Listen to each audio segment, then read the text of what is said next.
Hoje eu vou te contar 50 fatos sobre a redação do Enem. Então, assiste o vídeo até o final para você não perder nenhum e já pode clicar em curtir, já pode se inscrever, que aqui a gente fala de redação o tempo todo. Primeiro fato, não é importante saber o tema da redação do Enem. Não é importante, não é relevante, não vai fazer diferença pra você. Você vai tentar adivinhar? Vai, eu vou tentar adivinhar? Vou, vai todo mundo tentar adivinhar. Mas não é isso que vai fazer a diferença. Se você souber falar sobre todos os eixos temáticos principais, você vai conseguir trazer isso para sua redação, independente do assunto que caia. Por exemplo, ano passado caiu a democratização do acesso ao cinema no Brasil. Mas, se você sabia falar sobre cultura, você já conseguiu falar sobre cinema. É só você adaptar um pouquinho. Você precisa falar sobre os eixos temáticos, mas não precisa saber o que vai cair. Segundo tópico, seus filmes e séries importam, sim, importam. Faz diferença aquilo que você assiste, tudo que você consome de cultura pode ser usado em seu favor na redação do Enem. Você pode usar os filmes, as séries, você pode usar os desenhos animados, você pode usar os super-heróis, enfim, você pode usar tudo aquilo que você gosta, tudo aquilo que faz parte do seu universo cultural, você pode usar como repertório cultural e trazer isso para a sua redação, agregando valor em argumentação. Mas a gente passa para o tópico 3, o YouTube não. O YouTube ainda não é considerado uma área do conhecimento. Então, sim, você pode usar o cara lá da série, você pode usar o personagem principal da novela, mas você ainda não pode usar o seu youtuber preferido como exemplo de argumentação. E dito isso, a gente vai para o quarto tópico, que é citação não é tão importante assim. O que é importante no Enem? É você mostrar que você interage nesse mundo de forma produtiva e consciente e que você consegue absorver tudo aquilo que você assiste, que você lê, que você escuta, que você dança, tudo aquilo que você vive, você consegue absorver e fazer conexões daquilo com o mundo que a gente vive socialmente falando. Então, assim, é relevante você trazer uma citação para mostrar que aquilo que você estudou na escola, você consegue conectar com o mundo real que você vive. Você consegue associar as informações que você aprende por aí com a sociedade em que vivemos. Porém, a citação não é a única forma de fazer isso. Se você traz um dado científico, se você traz uma contextualização histórica, se você traz um exemplo qualquer que seja de uma das áreas do conhecimento, uma definição de uma das áreas do conhecimento, você já está conectando e você já garante seus pontos máximos de argumentação. 5. Projeto de texto é a alma do negócio? Sim. O que faz diferença é o projeto de texto, é organizar suas ideias, é saber aonde você quer chegar e como você quer chegar lá. Então é importante que você defina qual é a tese que eu estou defendendo, quais são os argumentos principais que sustentam essa tese, como é que eu vou desenvolvê-los ao longo da redação, e aí você separa aqui, não, isso aqui é principal, isso aqui é secundário. Isso, essa organização mental que é o projeto de texto é muito importante. E aí a gente vai para o 6. 4 parágrafos. Nem mais, nem menos. Dá pra fazer com mais? Dá. Dá pra fazer com menos? O ideal é que você faça 4 parágrafos. Essa é a forma mais fácil de você ter um bom projeto de texto estruturado. Um parágrafo para introdução, 2 de desenvolvimento e 1 de conclusão. Você não pode correr o risco de ficar embrionário em nenhuma dessas partes. E aí a gente vai para o próximo tópico, que é sim, você deve escrever mais ou menos o mesmo número de linhas para cada parágrafo. Você deve desenvolvê-los com harmonia visual. Pensa lá, separa as 30 linhas por 4, vê como é que você vai... Tem que ser igualzinho? Não, mas não dá pra você fazer um parágrafo com 3 linhas e outro com 12. Isso não condiz com uma harmonia de texto equilibrado. Isso não é um bom projeto de texto e você vai correr o risco de ter alguma das partes do seu texto considerado como embrionário. Então escreve mais ou menos a mesma coisa e divide 4 parágrafos harmônicos ao longo da sua redação. Fato de número 8, 2 dedinhos não é bobeira, não. Sabe aquilo que a tia Teteca te ensinou lá no jardim de infância? Para você começar o parágrafo, você colocava 2 dedinhos ali e dava aquela diferença? Então, não tá errado, não é absurdo, não saiu de moda. Marque o seu parágrafo, não corra risco de perder ponto na primeira competência, que é a competência que trata inclusive das regras gramaticais e do certo e errado do ponto de vista formal. Então, marque o seu parágrafo. Fato 9. Não precisa falar difícil, você não tem que buscar palavras rebuscadas, você não tem que trazer aquele vocabulário diretamente da sua avó, você pode falar simples e conseguir nota máxima. Porém, fato 10. É importante falar bonito. Falar bonito é diferente de falar difícil. Você não precisa trazer palavras difíceis e palavras novas, palavras que não estão no seu cotidiano. Mas sim, é importante que você tenha uma construção sintática rica, senão você também não consegue alcançar a pontuação máxima da primeira competência. Então, você traz lá essa coisa de sujeito, verbo, objeto, assim, tudo muito certinho. É legal, não tá errado, mas não é brilhante. É bacana que você tenha uma sintaxe brilhante. Então você faz umas inversões, coloca ali umas orações no meio de outras orações, brinca com a subordinação, que isso vai te garantir uns pontinhos extras. Fato 11, a banca te ajuda. Sim, os textos motivadores ajudam você. Os textos motivadores, eles vão trazer exatamente a visão e o encaminhamento que você precisa para compreender aquele tema. Não é bobeira ler o texto motivador, eles vão trazer tudo o que você precisa saber para contextualizar aquele assunto da maneira que o Enem espera que você contextualize. E a gente vai pro fato 12, que é polêmico. O que você pensa não importa. Não importa. Ué, mas uma argumentação não é pra defender o que eu penso? Não, é pra você defender uma ideia. O que você pensa, você vai defender no churrasco de família no domingo, na sua comunidade social, na sua comunidade escolar. A prova do Enem é para você defender uma ideia que você saiba defender, mesmo que ela não seja aquela que você concorda plenamente. Então, por exemplo, vamos trazer de novo o tema do ano passado. Vamos falar sobre democratização do acesso ao cinema. Se o que você pensa é cinema não é importante, cinema não é relevante, eu não preciso espalhar cinema por aí, eu tenho que espalhar a escola. Legal, bacana você pensar isso, é seu direito, você pode pensar o que você quiser, mas não defenda isso na redação. Primeiro, porque você está indo contra o direito constitucional de todo mundo ter acesso à cultura. Segundo, você está indo contra os direitos humanos, você está ferindo a ideia de que todo mundo tem direito a ter acesso a lazer, cultura e felicidade de modo geral. Então é muito difícil você sustentar essa ideia com argumentos cabíveis. Você não vai conseguir trazer argumentos sociais densos e concretos para defender uma ideia que exclui a sociedade de alguma coisa. Então, ainda que você pense isso, você vai seguir, como nós falamos anteriormente, o encaminhamento que a banca está te dando, o encaminhamento dos textos motivadores, que é defender o acesso à democratização do cinema. Fato 13. Título é perda de tempo. Mas é opcional, eu posso botar se eu quiser? Pode, você pode fazer o que você quiser, mas ele é perda de tempo e ele é perda de linha, porque esse texto, esse título, ele não vai ser considerado para a sua correção. Então deixa ele quieto, deixa isso para lá, esquece essa história e vida que segue. Fato 14. É importante entender a diferença de tema e de tese. Tema é aquilo que a banca te dá, é sobre o que você vai falar. Tese é o que você vai defender a partir desse tema. A tese é um posicionamento a partir do tema que a banca te dá. E você tem que entender isso porque o que você defende não é o tema. O que você defende na sua redação é a tese, a sua própria tese. Citar todo o tema faz diferença? Sim, ajuda. Se você tem medo de tangenciar o assunto, se você não está dominando aquilo muito bem, se você não tem certeza se você consegue abranger toda aquela ideia, cita o título, fala sobre ele, desmembra aquilo ali, coloca na redação todos os pontos principais, as palavras-chave que tem ali. Então, democratização, acesso, cinema, Brasil. Tudo isso faz parte do tema. Se você achar que é relevante colocar uma frase que contenha tudo isso, faz uma repetição do tema que a banca te dá, coloque, seja feliz. Fato 16. Beleza, põe um pouquinho de mesa, ao contrário do que vovó dizia. Então faz uma letrinha agradável, não sai rabiscando tudo, deixa ali uma ideia harmônica, né? Vamos fazer um negócio bonitinho que não custa nada. Fazer as coisas com excelência na vida é sempre melhor. Fato 17. Muitas informações atrapalham mais do que ajudam. Sim, não adianta você querer abraçar o mundo com as pernas e falar sobre 1000 coisas, porque você não vai ter tempo, você não vai ter linha para desenvolver tudo aquilo que você citou. Então, não é bacana, não é relevante. O mais legal é que você coloque coisas que você consiga desenvolver, que você consiga explicar. Não coloca nada ali que você não vai ter tempo, que você não vai ter linha de explicar por que tá ali, que pode ser que você tenha mais problemas do que soluções com essa prática.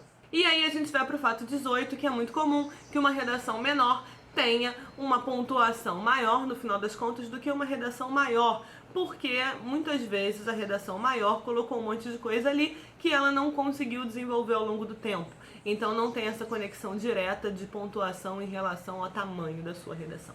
Mas, fato 19, letra pequena pode ajudar sim, se você está disposto a desenvolver as ideias, se você quer explicar tudo, você quer desenvolver uma boa redação, sim, a letra pequena ajuda você a ter mais espaço para colocar aquilo tudo. E já te falo logo, não adianta escrever com uma letra grande, cheia de espaçamento, porque no fundo vai faltar ideia e aí você completou as 30 linhas, mas a sua redação vai estar vazia e você não vai ganhar nada com isso. E se faltar linha? Terminei com frase incompleta? Você perde ponto. Então organize direitinho, use o seu espaço de rascunho para fazer uma redação pronta. Já faça lá da primeira vez, porque você não pode correr risco de terminar com frase incompleta, que isso você vai perder muito ponto.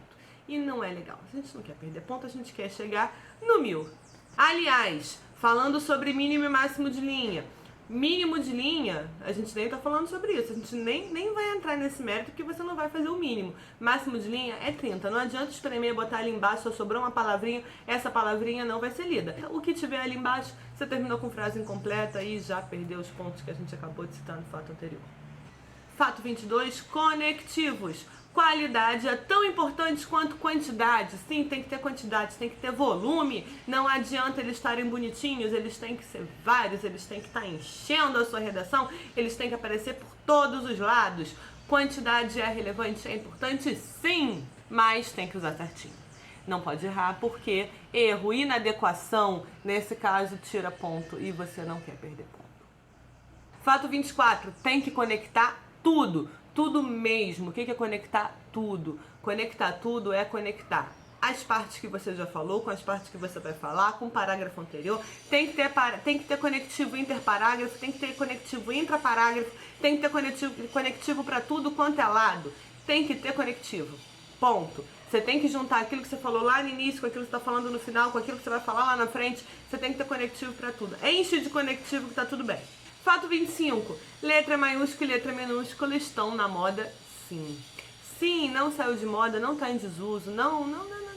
Esquece essa vida de WhatsApp. Letra maiúscula e letra minúscula. Use, senão você perde ponto. Fato 26. Primeira pessoa pode? Pode, só não deve. Por que não deve? Pensa aqui com a titia, você está defendendo uma ideia, você está argumentando sobre uma ideia. Vai fazer isso com base em fatos do mundo, com base na filosofia, na história, na política, em tudo isso, e tudo isso vai ajudar a construir a sua argumentação e a provar que você estava certo. Você não quer fazer isso mostrando que é você que pensa aquilo. Você quer fazer isso mostrando que aquela é a verdade, que todo mundo que está lendo tem que pensar também. Então, não precisa usar a primeira pessoa, porque a primeira pessoa vai pessoalizar demais seu discurso e vai parecer simplesmente que você está dando uma opinião particular e privada que só condiz com a sua própria realidade. Ser claro é a ordem máxima. De novo, ninguém tem tempo de ler várias vezes para tentar entender aquilo que você quis dizer. Então, diga de maneira clara, sem duplo sentido, sem ambiguidade, apenas seja claro. Fato 28, nota ruim não quer dizer que você escreve mal. Talvez queira dizer que você não conseguiu adotar as medidas necessárias de forma que o Enem exige. E aí a gente vai para 29, nota boa também não quer dizer que você escreve bem, apenas que você conseguiu atingir essas medidas básicas. Porém, fato 30 pode abrir muitas portas e é isso que a gente quer. Fato 31, Constituição, tem sempre que colocar? Não precisa colocar, não precisa citar nominalmente a Constituição. O que você não deve é usar uma ideia, uma proposta, uma tese que vá de encontro com a Constituição, que vá contra a ideia constitucional. Não faz sentido você propor uma ideia que fira a lei máxima do país que você vive. E a questão dos direitos humanos, fato 32, a mesma coisa. Você é humano, você não é uma zebrinha, então você não pode ir contra os direitos humanos. Já teve época do Enem zerar a redação inteira, já teve época do Enem zerar a proposta de intervenção, enfim, independente disso, não é bem visto porque não faz sentido você ferir uma lei que feriria você mesmo. Não é uma boa argumentação. eu vou colocar esse sorriso aqui para ilustrar. Não, você não vai colocar um emoji, você não vai colocar um babadinho, você não vai colocar uma letra gordinha, você não vai fazer nada disso. A sua redação pode ser zerada, sem dó nem piedade. Não pode desenhar na redação. Isso inclui um babadinho embaixo de uma palavra, um sublinhado, isso inclui um emojizinho no final. Não pode. O meu exemplo ilustra muito bem com esse assunto. Para de novo, não. Ninguém quer saber o seu exemplo, nem o meu, nem o de ninguém. A gente quer argumentação concreta. O que é, por que é. O que aconteceu com você, com a sua tia, com seu vizinho, com a sua família, é legal, mas não para a redação do Enem. Ainda que o assunto tenha tudo a ver com aquilo. E aí a gente pode pensar de novo no tema do ano passado. Você vivia uma realidade que você não tem acesso ao cinema por uma questão geográfica ou financeira. Isso é bacana para te ajudar a entender o ponto de vista da redação, mas não é bacana para você se citar de exemplo. Não vai agregar em nada na sua argumentação. Fato 35, corretores são gente como a gente, surpreenda-os. Dá um desconto para aquela pessoa que está lá o dia inteiro corrigindo as redações, coloca um argumento novo, coloca uma ideia nova, abre um sorriso na cara de quem está corrigindo a sua redação, que a vida vai ficar melhor para todo mundo, não é mesmo? Eu tenho que estudar tudo? Você tem que ter olhos de ver. O que isso quer dizer? Você tem que aprender a ver o mundo que você vive com olhos de quem vai fazer a redação do Enem. Como a gente falou lá atrás, lá no início dos fatos, tudo que você vive culturalmente falando pode agregar na sua redação. Para além de estudar tudo, é relevante que você comece a ter olhos de ver, que você comece a observar o mundo à sua volta com olhos de ver, que você repare, que você veja o que dali pode se tornar um bom argumento, um bom exemplo, uma boa associação, o que aquilo está agregando na sua vida. E aí a gente vai para o fato 37, que ler ajuda sim, mas leitura é muito além daquilo que você imagina. Leitura é muito além de sentar e ler Machado de Assis, por exemplo. Tudo que você lê que você gosta, o gibi, o Facebook, tudo que você lê pode ajudar você, se você tiver aqueles olhos de ver, a criar novas visões sobre o mundo, a perceber o mundo que você vive de uma maneira mais eficiente. Fato 38. Forma ou conteúdo? Mas se você tiver que optar por forma, não é reforma, e capriche em entulhar o conteúdo dentro daquela forma. Fato 39. Não basta saber debater, tem que saber resolver. Sim, você tem que ter propostas concretas de resolução dos problemas. E a gente vai para o fato 40. Como resolver os problemas? Agente, ação, meio modo, efeito social. Sim, agente, ação, meio modo, efeito social. Quem vai resolver? Como vai resolver? Pelo meio de que essa ação vai ser concretizada? O que essa ação vai gerar de fato? Tudo isso vai compor a sua proposta de intervenção. E o que mais? Fato 41, detalhamento. Para você não correr o risco de decorar essa ideia aí, ó, alguém fazendo alguma coisa desse jeito para gerar isso, você tem que mostrar que você sabe mais alguma coisa sobre aquilo. E aí entra o detalhamento. Em vez de falar, por exemplo, o governo do estado deve fazer isso, você vai trazer o governo do estado com o papel de cuidar da segurança pública, deve fazer isso.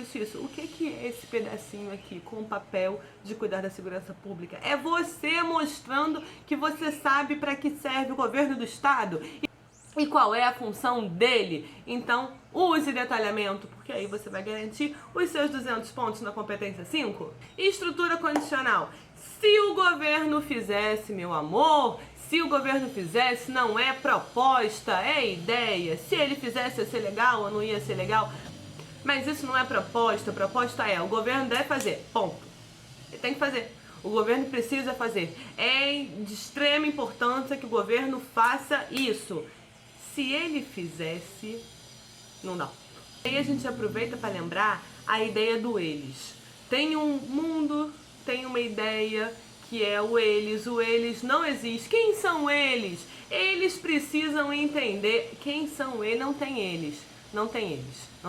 Pessoas concretas, pessoinhas, alguém, alguma entidade, algum grupo organizado, agentes concretos.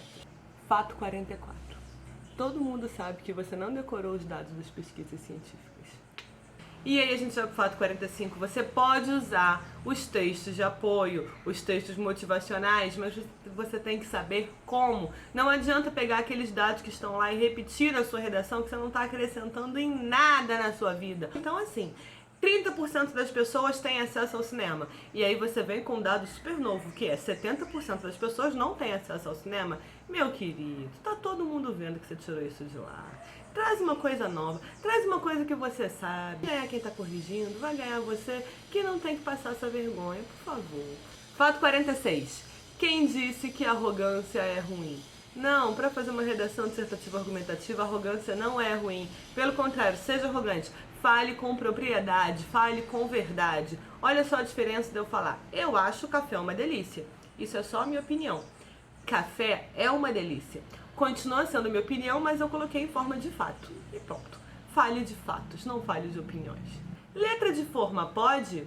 Pode, não tem problema nenhum você usar letra de forma. Mas lembre-se de separar a grande e a pequena, pelo menos, para marcar as maiúsculas e minúsculas. Todo mundo, geral, o baile todo, o povo todo. Menos, bem menos. Evita generalização. Evita. Fato 49. Esse assunto é de suma importância. Meu querido, qual assunto? Ah, o assunto do tema é óbvio. Não, não é óbvio. A sua redação tem que funcionar sozinha. Ela tem que funcionar com começo, meio e fim, independentemente do que estava escrito na prova. Então não começa a ideia com esse assunto ou esse debate é importantíssimo, a não ser que você tenha citado o assunto e a não ser que você tenha citado o debate. Não dá pra você trazer uma referência de algo que só tá na sua cabeça ou que tá em outro lugar que não seja aquele texto em si. E fato 50, pra fechar, a argumentação começa na primeira linha. Não adianta você pensar que introdução é só para trazer uma ideia ou outra e que a argumentação vai ser no desenvolvimento e depois a gente vai... Não, você tem 30 linhas para convencer alguém de que aquela ideia é verdadeira. Use as 30 linhas. Você começa a argumentar na primeira letra que você coloca no texto. Nada que está ali pode estar ali em vão. Tudo tem que ter um motivo. Use com sabedoria. Por hoje é só, espero que vocês tenham gostado. Não se esqueçam de se inscrever e de dar like. A gente se vê no próximo vídeo. Um beijo!